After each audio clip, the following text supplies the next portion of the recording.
Seigneur. Merci. Say to Merci. the problem. Merci, Seigneur. Merci, You Seigneur. came to let. Merci, Seigneur. Merci, Seigneur. that sickness. Merci, Seigneur. Merci, Seigneur. I already Cobra Santa Machontoro won. Kamba Santa Bakanta. Merci, Seigneur. Victory for Merci, me. Seigneur. Merci. Merci, Seigneur. Merci, Seigneur. Merci, Seigneur.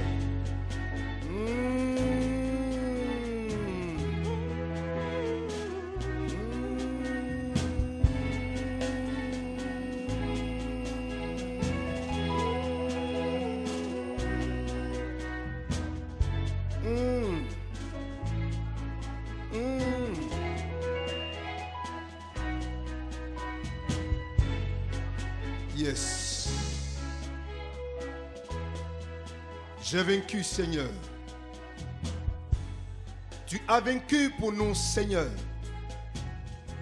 C'est parce que tu es que nous sommes.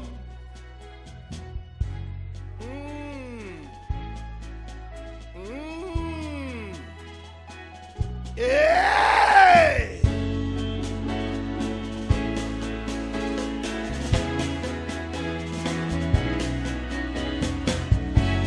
I overcame.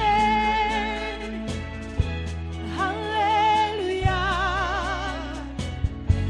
He won the victory.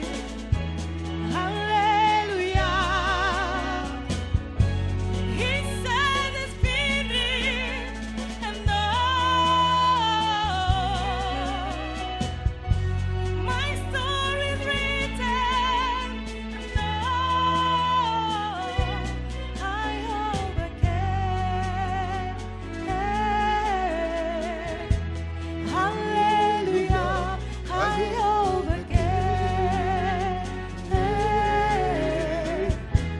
Hallelujah. Merci. Kuma Santa Makoto Bra Santa Makanta.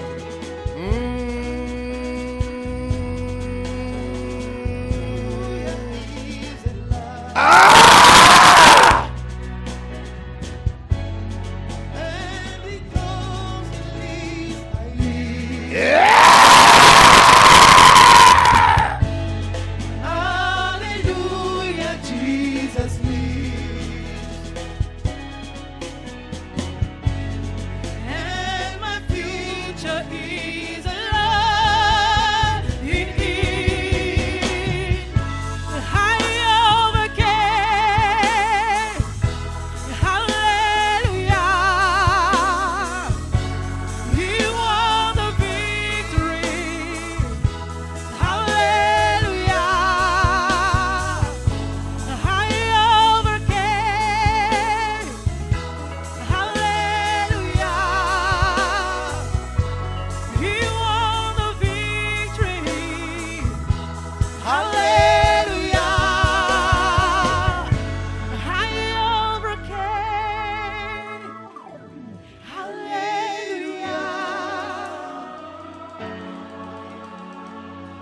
Est-ce qu'on peut acclamer le Seigneur?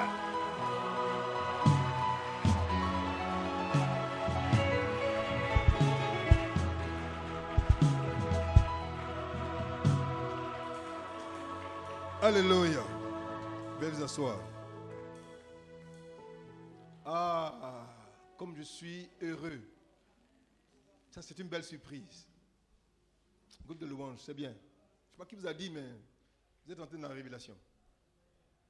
Djibi, c'est du bon boulot. C'est bien. C'est bien. La chanson disait, j'ai vaincu. J'ai gagné la victoire.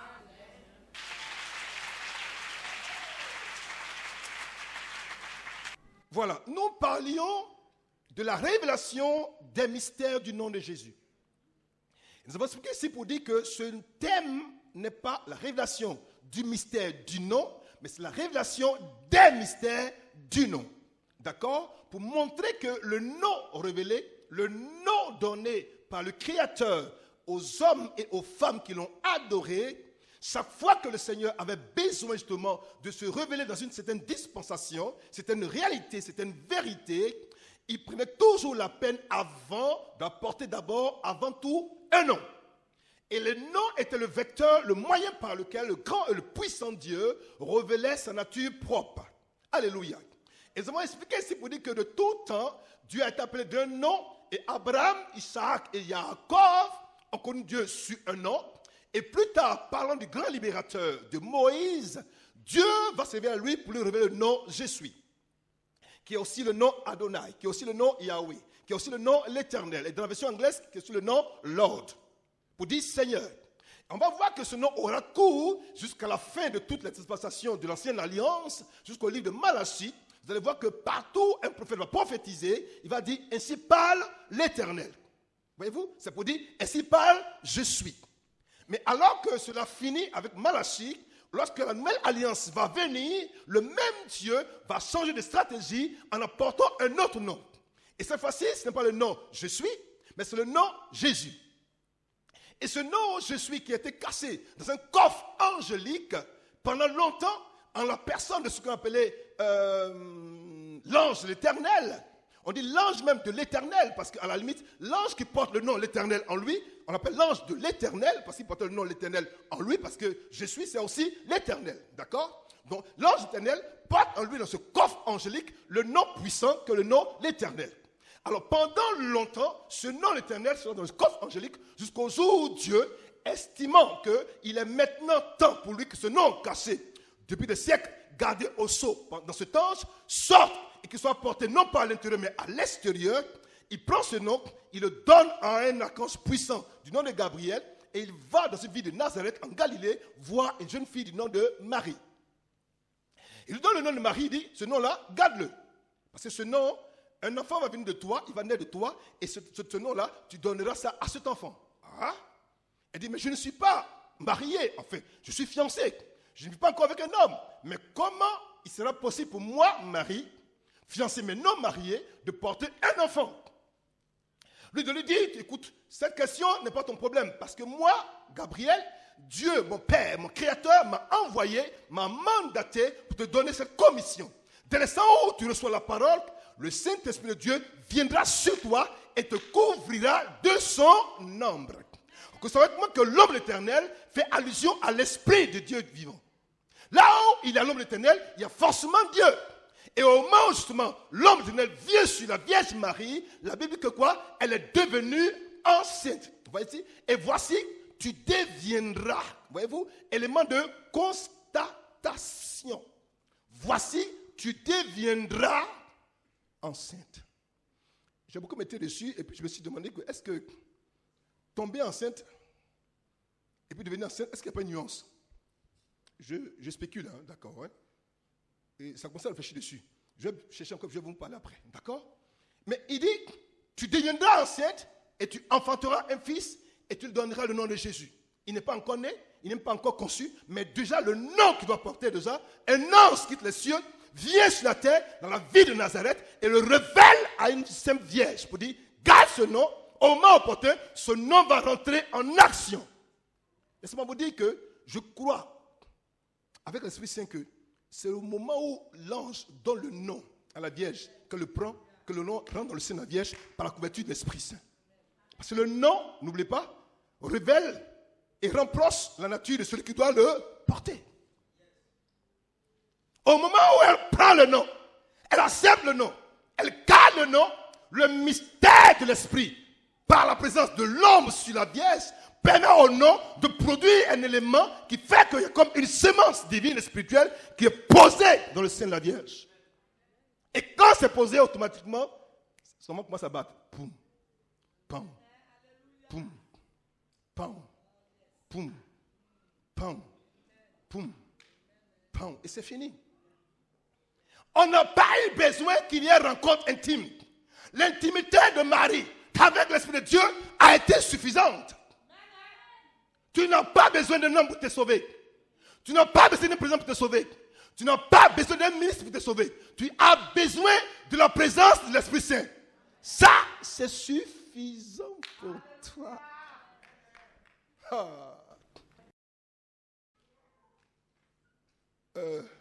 Donne-moi, à partir des 3 instances pour pouvoir... Voilà, merci. Les 3 moyens susceptibles de conférer la puissance à un homme. Regardez. Le premier moyen, c'est par voie de naissance. Un homme peut être puissant parce qu'on naît avec un homme qui est déjà puissant. C'est le cas des rois. Quand vous êtes né d'une famille royale, vous ne faites rien de spécial. Vous naissez, le nom de vos parents, de vos ancêtres, vous affecte automatiquement. Pourquoi? Parce que vous êtes né dans une famille royale. Le cas, par exemple, de la famille anglaise d'Angleterre, la famille royale d'Angleterre.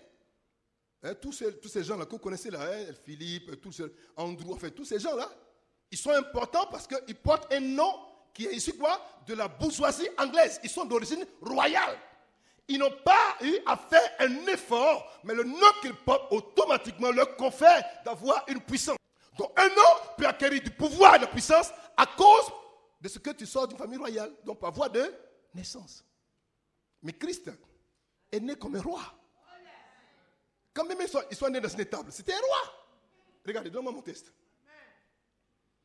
Ouais, donne-moi mon test, mon ami. J'ai dit test, voilà. Regardez. On y va.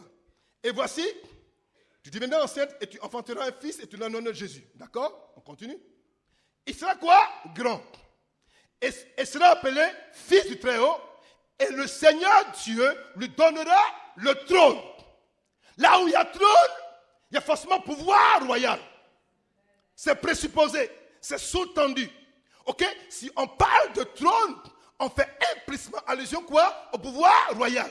Mais pas n'importe quel pouvoir et pas n'importe quel trône. Il est question du trône de qui? David. Et David est marqué aujourd'hui comme le plus grand de tous les rois d'Israël. Pour preuve aujourd'hui, la nation d'Israël est appelée quoi? La cité de David, jusqu'aujourd'hui. À cause d'un homme qui a marqué son époque par son adoration d'avec son créateur, son Dieu. Donc, il dit, il revient, il dit, et on lui donnera le trône de David, son père. Si David est roi, donc celui qui a pour père David est forcément aussi un roi. C'est une fait le quoi? Par héritage. Donc il est roi, même s'il est né dans une étape où il y avait des moutons, des cabris, des bœufs, et ça sentait mauvais, mais c'était un roi quand même. Tous les rois ne sont pas nés dans des palais. Dis amen. Je parle français à quelqu'un? C'est ça. Il n'a pas compris, j'ai dit. Tous les rois ne sont pas nés dans des palais. Dis amen. Parce que je parle de toi. Et Christ a démontré l'exemple. Il n'est pas né dans un palais. Pourtant, c'est le roi de tous les rois. Mais plus tard, cette royauté sera démontrée. Écoute-moi et perçois le message, le mystère. Ok. Quand bien même il est né dans un endroit bizarre, ça n'enlève en rien son origine royale. Ce n'est pas le lieu qui confère l'autorité, c'est l'autorité qui confère qui donne la valeur au lieu. Écoutez, excusez-moi. Donnez-moi un exemple qui est important sur la terre ici que vous connaissez. C'est qui? C'est quoi? Donnez-moi un exemple qui est important. Bon, Kanga Blaise. Je suis Kanga Blaise. Si je quitte l'église, ce n'est pas parce que je suis à l'église que forcément que je suis pasteur. Même en dehors de l'église, je suis le pasteur Blaise Kanga. Si je m'en vais, je ne sais pas quoi, où, dites-moi, donnez-moi un exemple. Un endroit au marché, je suis le pasteur Blaise Kanga. Je m'en vais dans un puits, je suis Blaise Kanga. Je m'en vais vraiment dans un train, peu importe mes tours déjà, je suis toujours le révérend Blaise Kanga. À la limite, ce n'est pas le lieu qui me communique ma valeur. C'est ce que je suis qui affecte le lieu. N'oublie jamais ça. Ne laisse personne te faire être ce que tu n'es pas. Tu es né et tu as d'origine royale. Oh! Il régnera. Voyez-vous, même encore s'il y a comme un élément d'accentuation ici, on dit, il régnera sur la maison de Jacob. Régner sur les rois règne. Il régnera. Et en ce moment précis, il y avait un autre roi déjà sur Israël. C'était Hérode. Mais on dit, il régnera. Alors il régnera. La femme a dit, mais il y a un problème parce qu'on a déjà notre roi. Mais elle n'a pas dit ça. Elle a cru à la promesse que l'ange lui avait donnée. Écoute, apprends à croire à ce qui est dit de toi. Si toi-même tu ne crois pas, qui va croire à ta place? Si toi-même tu ne crois pas, qui va croire à ta place? Alléluia. Et on dit, il régnera comment? Oh. Écoutez, les chrétiens, je ne sais pas si vous savez de qui vous êtes les enfants. Vous êtes fils du roi, dont le règne n'a pas de commencement et n'aura pas de fin. Ça, c'est énorme. Il dit, il régnera sur la maison de Jacob éternellement et son règne n'aura pas de fin. Donc, s'il est question de règne et de trône, ça sous-tend et ça manifeste avec clarté que ce monsieur-là, c'est quoi? C'est un roi, mais pas n'importe quel roi. Pourtant, il est né dans ce quoi? Dans une crèche où il y avait des moutons, des cabris, des bœufs et des porcs. Il est né là-bas quand même. Dieu est étrange, hein? Dieu, il est étrange. C'est pour ça que quand tu vois un homme qui a coup de doigt, dis à ton voisin, tu ne sais pas qui je suis, tape-le. Tape-le. Tape-le bien, il faut le bousculer. Bouscule-le. Bouscule-le. Faut dire Josiane, tu ne sais pas qui je suis, tape-là, bouscule-la. Faut dire tu ne sais pas qui je suis, hein? Parce qu'on ne sait jamais. On ne sait pas si le prochain président de la Côte d'Ivoire est à ses côtés de toi. On ne sait pas. Mais écoutez, personne ne sait. Qui sait? Écoutez, quand le président Fourbagny partait à l'école, qui savait qu'il allait être président de la Côte d'Ivoire? Personne ne savait. Son voisin lui dit, mon ami, à la rigueur, tu seras médecin. Mais c'était un médecin avec une sémence de président. Mais personne ne savait, sauf Dieu qui savait ça. Donc tape-le bien, il faut dire, regarde-moi bien. Tape-le, bouscule-le. Bouscule-le, dis-lui. Il faut me prendre au sérieux. Tape-le bien, il faut le bousculer. Même si c'est un tonton, il faut dire tonton, pardon, excuse-moi, mais je vais te remis un peu quand même. Hein? Tu ne sais pas qui je suis, peut-être que... Donc prends-moi au sérieux, on ne sait jamais. Alléluia. Est-ce qu'on peut calmer le Seigneur? Voyez-vous, le monde spirituel est un monde où il y a comme un divin metteur en scène. Et celui-là, c'est le Créateur, c'est l'Esprit Saint, c'est mon Père, c'est mon Dieu. Lui seul prend un être humain et puis le positionne de façon stratégique. Donc fais attention, tu le vois, mais tu ne sais même pas qui il est. Tu la vois, tu ne sais pas qui elle est. Fais attention. Au moment où tu la regardes, peut-être que pour toi, elle n'a pas d'importance. Mais demain, mais après-demain, mais après-demain, on ne sait jamais. Fais attention. Dieu a le pouvoir de changer les choses. Ne méprise personne. Parce que Dieu va prendre en bas, mettre en haut. Ce qui n'est pas important, il va le rendre important. Parce que Dieu a avec toi le divin metteur en scène. Regardez. Quelqu'un était assis à la maison, on appelle pour dire, écoute, tu es devenu ministre. Il dit, Tiban. Il ne croit pas. Il dit, il ne croit pas. Il allait emprunter une veste pour aller au conseil ministériel. Il allait emprunter une veste. Il ne croyait pas à ça. Opération, changement de position. Ce matin, je suis venu annoncer un changement radical. Là où tu es né, importe peu. D'où tu viens, importe peu. Il va te prendre en bas, te mettre en haut. C'est lui qui décide. C'est lui qui décide. Peu importe où tu es né, peu importe comment on t'appelle, peu importe d'où tu viens, mais il a décidé ce matin de changer ton statut, changer ta position, changer ton nom. Ton titre va changer. Ton nom va changer. Ta situation va changer. Ton cœur va changer. Ta lieu de maison va changer. Ils seront surpris pour dire, est-ce que c'est la même femme? Est-ce que c'est la même femme? Est-ce que c'est la même femme? Est-ce que c'est la même femme? Attends, c'est Chantal? C'est Chantal? C'est Chantal? Est-ce que c'est Chantal? On dit oui, c'est Chantal. Laquelle? Celle de l'église évangélique de la maison des aigles.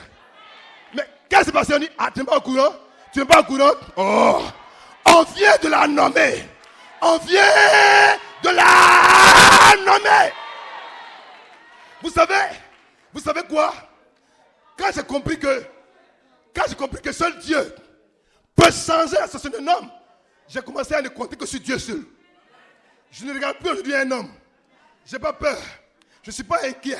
Je m'assure d'être toujours en règle avec celui-là. Celui-là. J'ai dit celui-là. J'ai dit celui-là. Il va te prendre ici, te mettre ici. Te prendre ici, te mettre là. Tu prends là, te mettre là. Mais attends, il va te prendre en bas. Te mettre.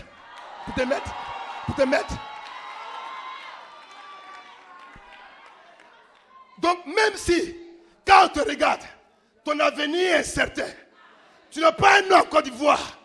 Quand on dit ton nom, on dit c'est qui ça? Oh, c'est qui ça va devenir? C'est qui ce monsieur? Écoute, ils vont changer ton statut. Ils ne comprennent pas ce qui s'est produit. Seul Dieu le comprend. Peu importe d'où tu viens, ce qu'on a dit de toi, il ne faut pas avoir peur. Ne pleure plus. Il va changer. Il va bouleverser. Il va renverser. Ah! Regardez. Opération. Une semaine qui est à venir. Une semaine est à venir. Cette semaine qui vient est une semaine incertaine. Tu sais pourquoi il dit ça déjà? Parce que Dieu lui-même, à partir de maintenant, c'est la dernière semaine du mois de septembre. Le mois où on va accoucher. Le mois où on va accoucher. Le mois où on va accoucher. Le mois où on va accoucher. Regarde, même si dans ton âme, tu es convaincu que il reste encore. Donc en une semaine, tout peut changer. Tout peut. Et quand on dit ça a changé, on va dire non, ça ne sort pas. C'est pas encore arrivé, c'est arrivé. C'est pas encore arrivé, c'est arrivé. C'est pas encore arrivé, c'est arrivé. C'est pas encore arrivé, c'est arrivé. Le roi dit, mais qu'est-ce qu'on a fait à Mardoché? On lui a fait quoi? On dit rien. Il dit quoi rien? Quoi rien? Quoi rien? Bon, écoute, Aman vient. Aman vient. Aman. Qu'est-ce qu'on doit faire à un homme que Dieu veut bénir et élever? Oh! Qu'est-ce qu'on doit faire à une femme que Dieu veut bénir et élever? Il ne savait pas que sa bouche qui parlait, c'est la même bouche qui allait le condamner. La même bouche allait le condamner. Ton ennemi, ton sorcier, ton agresseur, ton combatteur, cet ennemi-là, sa bouche va annoncer le décret de ton élévation.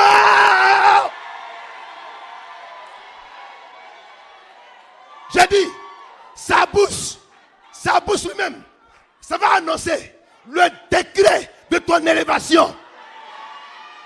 C'est pour ça que la Bible dit, quand Dieu approuve les voies d'un homme, il dispose même en sa faveur ses ennemis.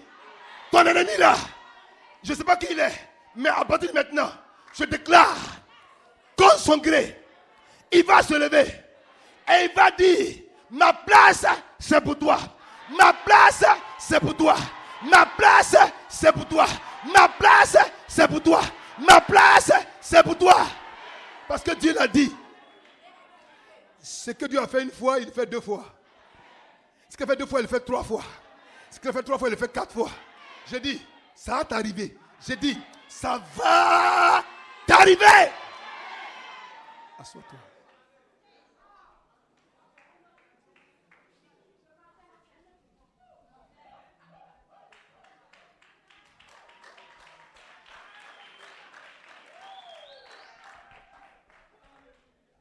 Alléluia. Bon, continue. J'ai dit, ça va t'arriver. Il ne me lâche pas. Écoutez, tu as trop souffert. Tu as trop crié. Tu as trop pleuré. On t'a toujours dit, attends. Tu ne vas plus attendre. Tu ne peux plus attendre. Parce que le temps est arrivé. Quand le temps arrive, on ne peut plus repousser le temps. Le temps pour accoucher est arrivé. Le temps pour être élevé est arrivé. Le temps pour prospérer est arrivé. Le temps pour être promu est arrivé. Le temps que ta décision soit signée. Ce temps est arrivé. C'est arrivé. C'est arrivé. C'est une parole certaine. C'est arrivé. Cette semaine est ta semaine. Cette semaine est ta semaine. Cette semaine est ta semaine. Cette semaine est ta semaine. Cette semaine est ta semaine. Oh! Dis amen fort. Il ne me lâche pas.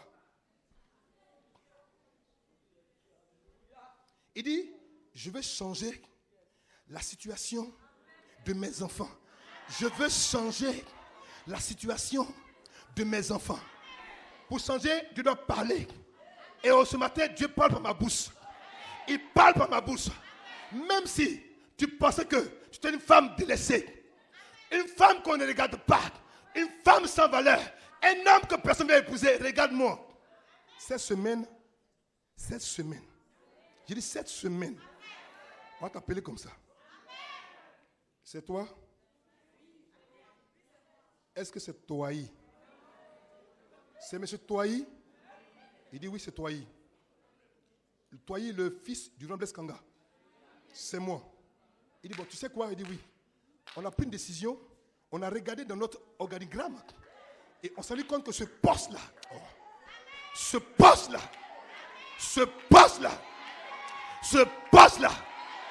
il n'y a personne d'autre qui peut le couper.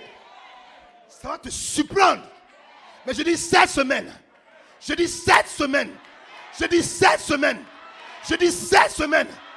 et la dernière, elle va étonner ta vie.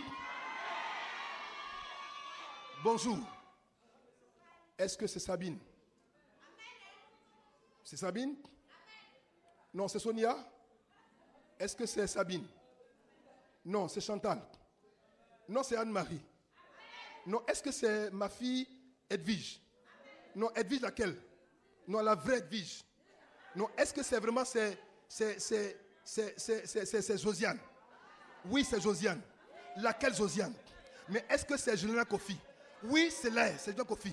Est-ce que c'est Anne-Marie Yao? Oui, c'est Anne-Marie, c'est la seule du nom. La fille de Skanga. Il dit, mais parce que quelque chose se passe dans le ciel à cause de vous. Dieu convoque un gouvernement, un conseil divin d'urgence. Dieu convoque un conseil divin d'urgence. Parce que Dieu veut élever quelqu'un ce matin. Dieu veut élever quelqu'un ce matin.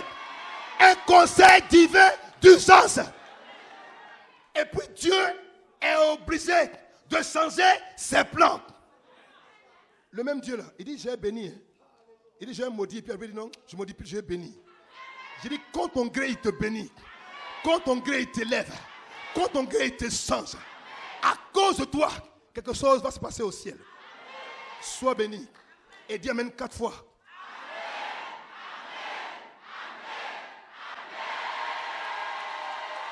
C'est établi. Comme une chaise est posée, c'est établi.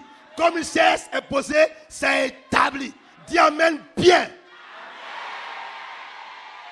Assieds-toi. Sois béni.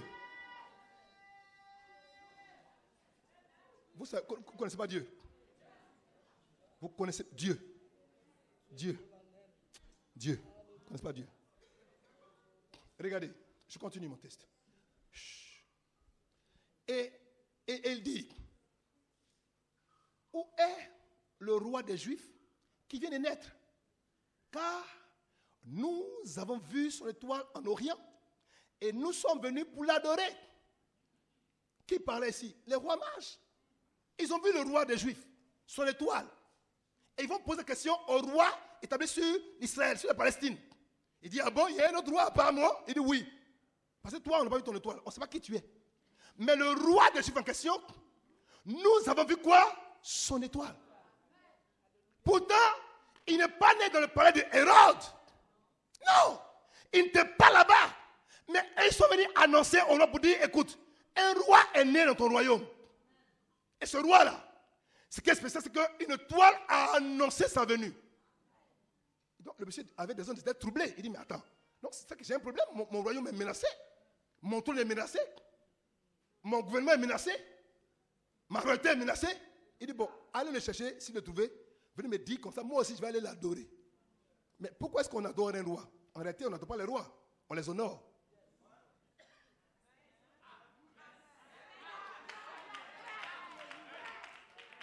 Mais pourquoi celui-là, on dit qu'on doit l'adorer? Et c'est encore un bébé. Depuis quand, dans votre entendement, on a dû adorer un roi bébé? Ça n'hésite pas. À la limite, au moins, il a au moins 5 à 6 ans, mais bébé. Il n'a pas dit on va aller l'honorer, on va aller l'adorer. Pour marquer, pour dire que ce roi-là, il n'a rien à voir avec toi. Toi, tu peux te respecter. Toi, tu peux t'honorer. Mais lui, on ne le respecte pas. On l'adore. On l'adore. J'ai dit, on l'a tort. J'ai dit, on l'a tort. Parce que lui, ce n'est pas un roi de la terre. Il vient.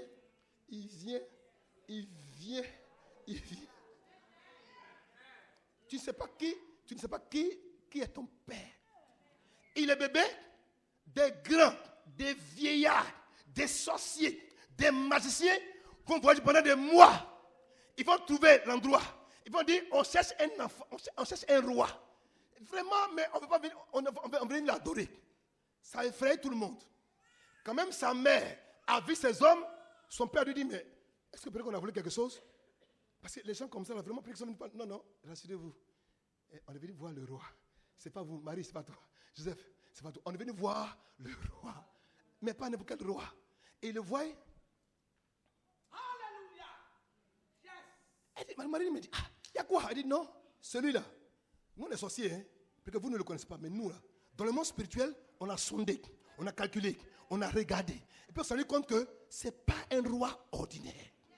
Il nous a été révélé par les textes anciens qu'il y a un temps où viendra le roi de tous les rois, le Seigneur de tous les seigneurs. Et il a une étoile, quand tu la vois, ça annonce, ça marque sa différence. On a vu et on a attesté que celui-là, sa mère a compris que ce que l'ange avait dit là, c'était vrai. Elle dit, donc je n'ai pas eu une hallucination. L'ange m'avait dit que son règne va être un règne qui est quoi? Qui est éternel. Mais si maintenant des gens viennent de loin, viennent adorer, alors qu'ils ne connaissent pas, il n'y a pas portable à vendre, il n'y a pas non plus Facebook, il n'y a pas Twitter, il n'y a pas non plus télévision. Comment ils ont su? Dieu leur a parlé pour dire, ce monsieur-là, cet enfant-là, continuons. J'ai dit, écoutez, les gens ne connaissent pas Dieu. Continuons. Le second moyen pour devenir un homme puissant, regardez, c'est par l'accomplissement d'exploits. Il faut accomplir des exploits. Quand un homme important, comme Hercule, comme Achille dans la mythologie grecque, des personnes qui, ma foi, ont marqué la différence parce qu'ils ont fait des choses que personne d'autre avant eux n'ont accompli. Donc, par ce fait d'accomplir ces choses, déjà, leur nom a pris quoi? De l'importance et de la valeur, donc de la puissance. Et quand on évoque leur nom, alors, on les respecte. Napoléon, Alexandre le Grand, voyez-vous, ces noms-là, parfois, sont notés dans l'histoire à cause des exploits qu'ils ont accomplis de leur vivant. Mais Christ aussi, en plus, soit né roi, ce qui donne de la puissance à son nom. Regardez, il a aussi accompli des exploits. Regardez. Regardez. Ce texte-là, c'est tellement fort qu'on va se lever puis on va le lire dans la révérence. Excusez-moi de vous déranger, s'il vous plaît. Messieurs les ministres et messieurs les rois et les reines. C'est votre position en réalité. Dis amen bien. Il y a des gens qui disent, le roi puis dit, on ne va pas parler de qui? Je parle de toi. Amen. 1, 2 et 3, on y va.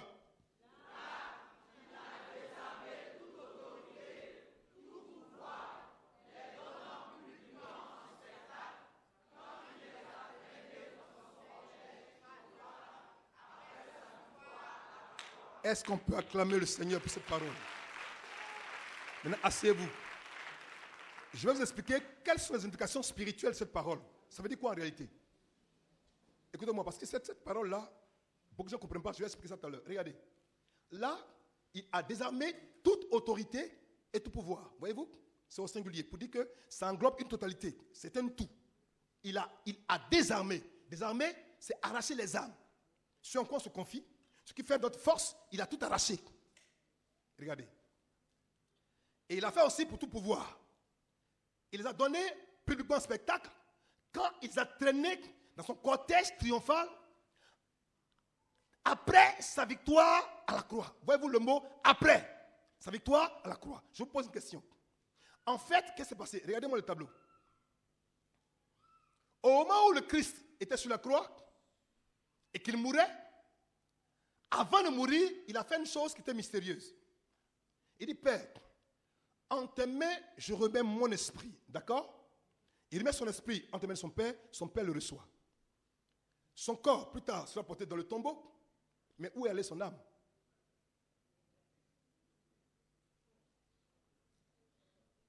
Moi, je marche dans l'esprit. Où est son âme? En fait, son âme allait quoi? Dans le séjour des morts. Et là-bas, il y avait une dernière bataille à mener. Satan, depuis longtemps, avait pris les hommes en captivité. les hommes qui sont morts avant que Christ ne vienne, tous ceux que vous connaissez, les saints, étaient quoi? Quelque part gardés dans le séjour des morts. Mais dans le sein d'Abraham. Dans le séjour des morts, il y a deux endroits. Il y a le séjour des morts qu'on appelle le Sheol, l'enfer, le Hadès, qui est un endroit vraiment de douleur et de malheur. Et puis il y a un endroit qu'on appelle le sein d'Abraham, où était Abraham, Isaac. Tous ceux qui sont morts avant Christ étaient là-bas. Ils n'étaient pas comme au ciel, hein? Ils étaient quoi? Quelque part. Alors, au moment où il descend dans le Sheol, et comme il est appelé le Fils de l'homme, donc lui aussi, à cause que Satan avait dominé Adam, le premier Adam, donc le second homme qui est venu, le Christ, lui aussi, était pris comme un prisonnier et on l'entraînait aussi vers le séjour des morts, comme tout homme. Parce qu'il n'a plus le corps de l'homme. Il n'était plus le Fils de Dieu, il avait sa gloire. Il vit comme un homme. On le prend et on le traîne comme ça, comme un prisonnier. Donc, les anges déchus, les démons, oh, attends, c'est lui? On dit oui, c'est lui. Mais c'est fini, il va voir. On va lui montrer qui nous sommes. On va le faire souffrir. On a enseigné le monsieur. Pendant un jour, on l'a pris comme ça. Oh, oh, oh. Tous les démons sont contents. Tout ce qu'il a chassé, tout le monde est heureux. Les démons de sorcellerie, les démons de choses, d'épilepsie, tout cela. Il dit, mais aujourd'hui, là, on va lui montrer. Donc, j'imagine que les saints qui étaient là, qui voient ça de loin, on dit, regardez notre sauveur, on l'a attrapé. C'est comme ici, dans le jour des morts. Mais on fait comment? On avait dit que c'est qu'elle nous sauvait. Seigneur, on l'a pris comme ça. Oh, on le traînait. Oh, ça veut dire, voilà, aujourd'hui, tu sauras que c'est moi qui règne sur la terre ici. Je suis le chef, je suis le prince du monde. Ils l'ont pris. Parce qu'il a porté sur lui tous nos péchés, tous nos fardeaux. Donc, il fallait qu'on le traîne comme un homme ordinaire. Là-bas, dans le des morts. Un jour, il m'a traité. 2 jours, il m'a traité. Maintenant,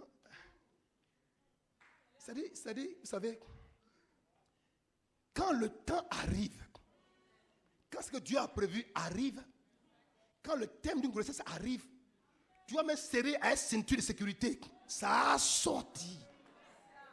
Tu vas tout faire bloquer, ça sera débloqué. Donc Dieu va dire, il va passer 3 jours dans le séjour des morts, 3 jours. Et pendant ces 3 jours, il fallait qu'il prêche la parole à ceux qui étaient perdus. Donc ils l'ont bloqué là-bas. Il dit, bon les gars, je suis venu vous sauver, donc calmez-vous. Tout à l'heure on part, dit, frère, toi tu es enchaîné, il dit non, on part tout à l'heure. Je vous dis, il n'y a rien à faire, on sort d'ici. Il dit, mais chef, père, tu es enchaîné? Il dit, non, laisse, t'inquiète pas, il n'y a pas de problème. On est tous ici, il dit, non, t'inquiète pas, ça va venir.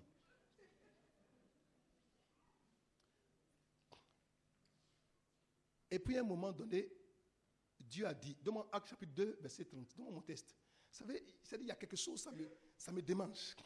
Ça me démange. Acte chapitre 2. Dépêche-toi mon petit. Regardez.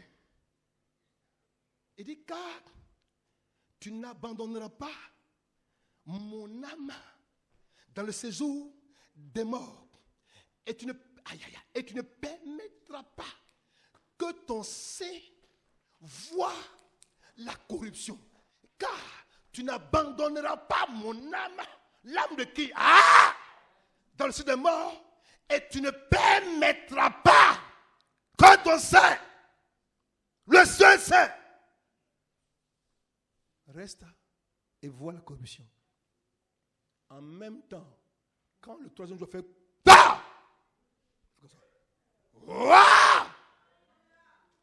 maintenant il se rend compte que celui qui était comme un homme ordinaire, en fait, ce n'est pas un homme ordinaire. C'est le Saint de Dieu, le Dieu puissant, le Dieu glorieux, le Dieu 3 fois saint. Il s'est levé, lui seul. Personne n'était là pour le soutenir. Il a attrapé ses démons, botté, coupé, cassé, arraché les scènes, sorti de la mort, sorcellerie. Il a tout arraché. Il prend, il arrache. Ici, il arrache. Là, il arrache. Il rentre là-bas. Il court, il les renverse, il les foule aux pieds. Quand il a fini de les lier tous, lui seul, hein, il était seul. Il les a liés tous. Satan en premier. Il a arraché 2 choses. La clé de la mort et la clé de séjour de la mort. Il a arraché ces 2 choses. Et puis il dit maintenant, bon, écoutez, les gars, on monte. Il dit les gars, on monte. Les gars, on monte. J'ai dit les gars, on monte. J'ai dit les gars, on monte. Je vous dis les gars, on monte. Donne-moi mon test. Donne-moi un Pierre. Un Pierre. Il va comprendre. Regardez. Dans lequel aussi il est allé prêcher aux esprits en prison, qui autrefois avaient été incrédules. Lorsque la patience de Dieu se prolongeait, continue, au jour de Noé, pendant la construction de l'arche, dans laquelle un petit nombre de personnes, c'est-à-dire 8 furent sauvées à travers l'eau. Il allait les prêcher. Après, il a dit Satan, il a prêché pour dire, bon, écoutez, voilà, on part maintenant. Matthieu, regardez. Jésus poussa de nouveau un grand cri et rendit l'esprit. Et voici, le voile du temple se déchira en deux, depuis le haut jusqu'en bas.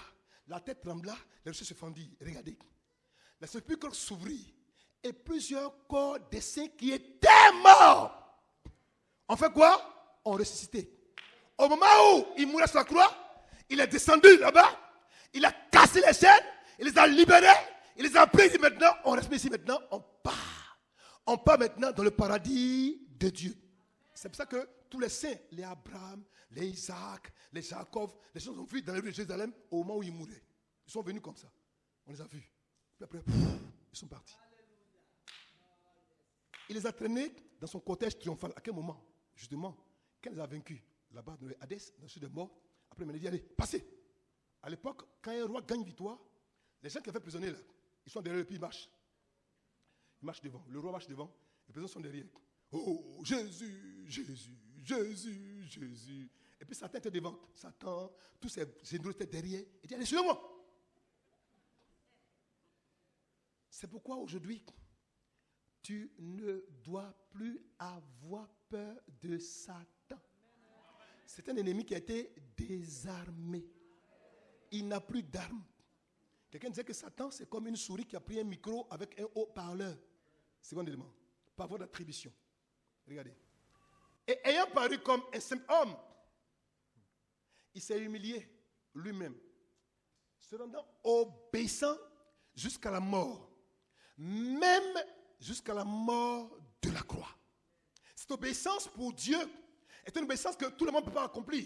Mais lui, Christ, non seulement il s'est humilié, il s'est dépouillé, il s'est abaissé, alors qu'il était forcément Dieu, et il va aller mourir, et mourir une mort qu'on appelle la mort à la croix, qui à l'époque, jusqu'à aujourd'hui même, est la plus horrible des morts. Et le paradoxe, c'est qu'on pense que mourir à la croix, c'est seulement qu'on a passé ses mains. C'est que quand on dit oui, et quelqu'un mort à la croix, on a passé ses mains ici, et puis non, vraiment, ça là même, on peut passer les mains de quelqu'un, on peut supporter.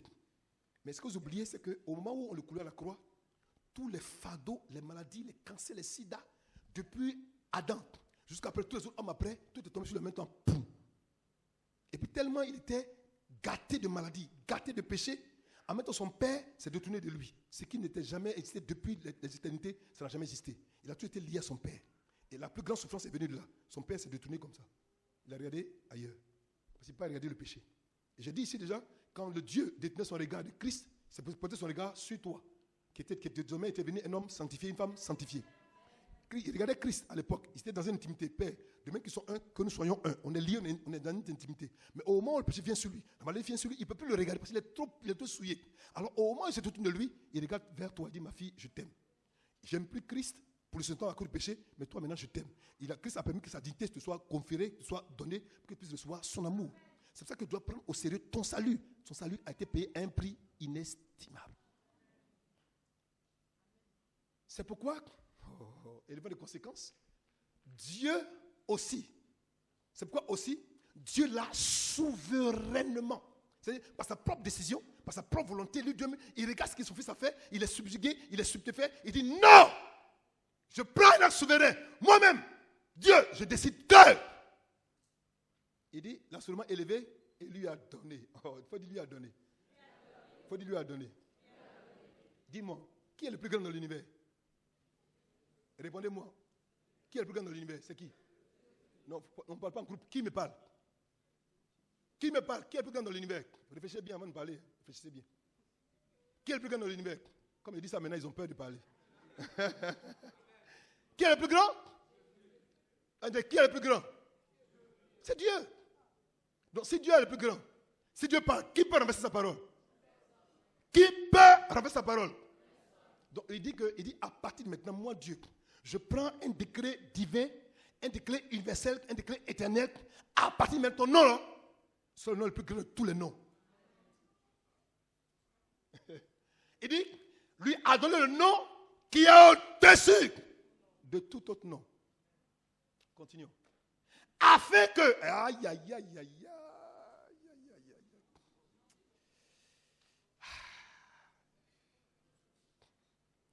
Écoutez, regardez-moi, je dis ça encore, je reprends encore.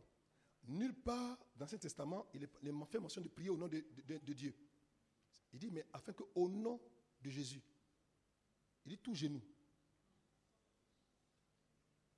Je suis en train de chercher à comprendre le mystère du genou. J'ai compris que le genou, à la limite, ce n'est pas forcément parce que ça peut se plier. Le genou, à la limite, c'est la capacité de comprendre qu'on se trouve à une dimension où, si on mentionne ce nom-là, quel que soit l'endroit où la position que tu trouves, tu dois changer de position. Je parle à quelqu'un? Il ne m'a pas encore compris. Le mot genou, là, on voit que c'est forcément, il faut s'abaisser. Non, c'est pas, il y a des gens qui ne sont pas des hommes, ils ont des corps où on peut se plier. Mais si tu es debout, que tu entends là, tu dois te coucher. C'est que parce qu'il faut que par la mention, par la proclamation, au moment où on dit ce nom, j'ai dit, écoutez-moi, attendez, donne-moi ça. Regardez-moi, déposez vos bics, regardez-moi. Vous savez pourquoi on souffre? Parce qu'on n'a pas encore compris ces mystères. Moi, j'ai compris ça et je le pratique depuis un moment. Excuse-moi, papa, excuse-moi. Je le pratique depuis un moment. Je vous parle, regardez. C'est Dieu qui parle ici, il dit, afin qu'au nom de Jésus, ce n'est pas le nom que vous connaissez, j'en parlerai plus tard, il dit, tout genou fléchisse d'abord dans les cieux, pas dans le ciel, il dit dans les cieux. Premier ciel, second ciel, troisième ciel, dans tous les cieux, tous ceux qui sont là-bas, à part Dieu, tout le monde doit s'abaisser. Ensuite, sur la terre, c'est-à-dire ici, tous les présidents, les rois, les PDG, les grands milliardaires, eux tous s'abaissent. Maintenant, sous la terre, Satan, c'est tous ces démons, tous s'abaissent. C'est-à-dire, au moment où, en fait, quand tu parles, quand tu dis, oh non, ils sont prêts à s'abaisser. C'est ce que ça veut dire. Il ne m'a pas compris. Écoutez-moi, je vais m'arrêter là pour aujourd'hui parce que c'est trop. C'est-à-dire, au moment où tu es en train de prier, que tu veux demander une chose au Père, on demande au Père, mais au nom de. Je ne prononce pas parce que le nom est trop puissant. D'accord? Au moment où tu dis, Père, ils savent que tu vas finir par ça. Tout le monde est prêt. Tu ne le vois pas, mais c'est ce qui est. Tu ne le vois pas, mais c'est ce qui est. Au moment où tu mentionnes le nom net, boum, tout le monde se met en genoux. Tout le monde se met en genoux. Tu ne le vois pas, mais n'oublie pas que le nom est un nom spirituel. Non, ça se fait quoi? Dans le spirituel. C'est pour ça qu'il n'y a pas de maladie qui tienne. Il n'y a pas de blocage qui tienne. Il n'y a pas de besoin spirituel qui tienne. Il n'y a rien qui peut tenir. C'est-à-dire, je m'arrête là.